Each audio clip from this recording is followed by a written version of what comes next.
A lot of people seem to nowadays invest a lot into what is called an opinion war, or, well, let's say a more heated version of a debate. See, a debate is meant to be nothing else but a discussion in which opinions and ideas are presented. In a way, I see a debate equal to the idea of playing a cards game. Everyone shows their cards and sooner or later consumes their own to simply try to win the game. But a card game's purpose is to simply be won, or at least experienced. A debate is not meant to be won. A debate is meant to present different opinions, and that's it. Take it as a bazaar where everyone presents their opinions, their ideas, right? Because that's the point of debate, right? Debate is meant to simply discuss ideas, not fight over ideas, because that is fanaticism.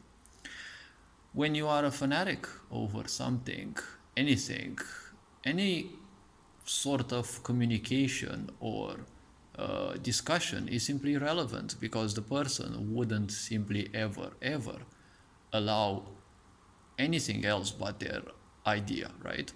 They can't accept anything else, any interpretation or any possible other usage of what they are fanatical over. It must be that and only that. There cannot be anything different, anything else. And being a fanatic means you're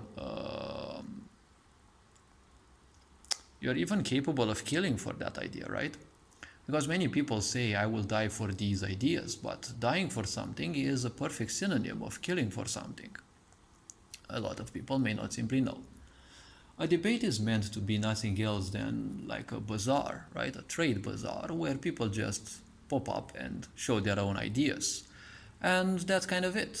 No hard feelings or anything, because just like in a game of cards, you don't get attached to the cards, right? You just throw them and, show what your result is, just like at a game of poker. Obviously, there's a lot of psychological gameplay at it, and as such, it's all part of the game, right? But the same psychological game gets inflated a lot when it comes to opinions and debates, right? Because in a debate, people need to shout, scream. This doesn't show anything about you, right? A debate shows typically how much emotional investment and psychological well-being or perceived well-being people can get out of a certain idea, right? I always look at debates as a way through which people simply show their true nature. Because if they are obsessing over a certain idea, obviously they are trying to defend a lack. And well, you behave a little bit like a profiler and you simply let people show themselves, because it is always easier to guide people around their opinions and let them show those, flaunt with those, and make them feel free, right? Everyone loves being free. Actually, when it comes to, for example, certain special forces, right, that deal with terrorists, that have hostages. See, in order to release the hostages, those people are trained to simply replicate what the hostiles are saying, what the terrorists or the people who have the hostages feel, because by mirroring them you tap into a certain level of sensitivity, and by repeating what they say you kind of show yourself as a friendly and as a trustworthy person. Similarly, the point in such debates is when manipulation kicks in, because in a lot of heated debates everyone is obsessed with showing their point, but not showing their point. The obsession is to prove others in a lack of attention typically, and lack of emotional and psychological validation. They fight not for the idea that they support, but for the idea that they must prove everyone else wrong. That is the main idea. Right? There is a wound there, typically, that they want to prove everyone wrong, or that they need to assert themselves or prove themselves worthy of something, right? Which typically both of these stem from lack of attention, emotional attention, bad parenting. Well, roots can be different, right? So yes, there are numerous ways, numerous possibilities, but ultimately the most important thing is this.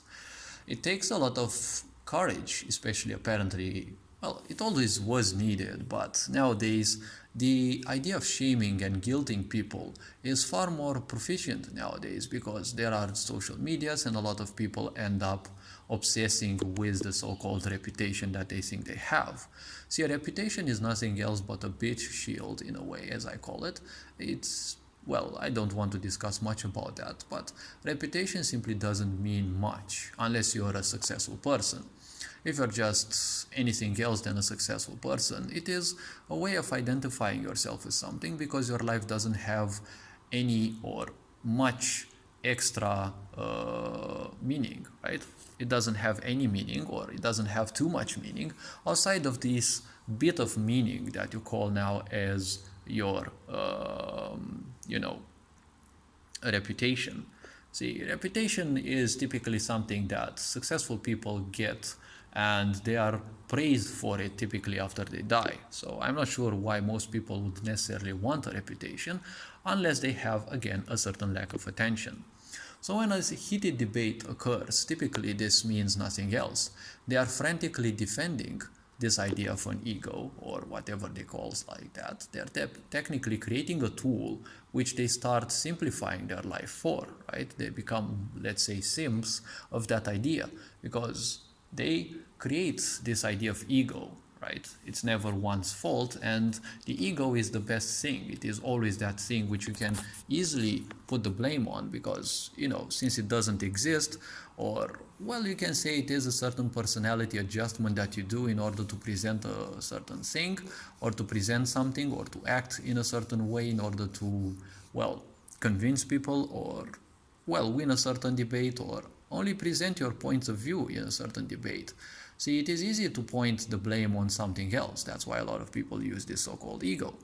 But in a debate, a lot of people unfortunately end up fighting not for the idea, but for the idea of proving everyone else wrong, because that's what a heated debate is. As I said, a debate is a place where, or should be, a conversation through which people just present their opinions. What is an opinion after all? A lot of people say my opinion, my opinion, my opinion, but never forget, you simply came into this world with nothing. You didn't have any opinion, any idea, or anything, right? Just unconscious tendencies which can be triggered in each and every life of the individual. And the point is, you can feel when those activate as if you have a bigger tendency towards that, or you resonate with that, let's say. There are multiple levels and layers of this. I'm not interested in details for now, but the point is this.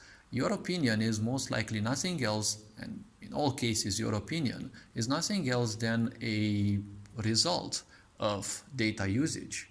You're using data of your mind, right? Ideas and the such that you have collected and placed in your mind, emotional outputs from other people, psychological aspects from other people, and they're made into a concoction along with your experience, and technically it is an investment of energy, emotional and psychological, into this, right, which you call as my opinion. But most of your opinions are ideas taken from other people, so you're technically supporting ideas of other people. That's why poor people stay poor, because they fight for ideas which aren't necessarily theirs, or especially, even if they're not theirs, those ideas don't serve them, right? Because let's say the idea of nationalism, right? Nationalism is not a personal idea. Yes, you can embrace it, but nationalism is not something that benefits you specifically necessarily, but it will benefit a greater group of people, be it in a right way or a bad way, morally speaking, although even morals are interpretable. But the point ultimately is that, well, any idea that you follow or you even become fanatical towards, the point is it is easy to become oblivious of the fact that the idea may not necessarily support you. And that the idea is always an external aspect, because if there wasn't a certain source, you wouldn't have had knowledge of that idea, right? And if it weren't for that source, obviously you would have found out about that idea or opinion or whatever from a different source. So if all these ideas and meaning come from the outside into your heads, wouldn't it be a bit silly to say my opinion, right? Because it's never a certain opinion. Yes, you've invested a certain bit into it, but the point is these can go endlessly. this being said, hopefully this video raised a bit of awareness. You are appreciated. Take care. And well, this being said, Ferengian Board signing out.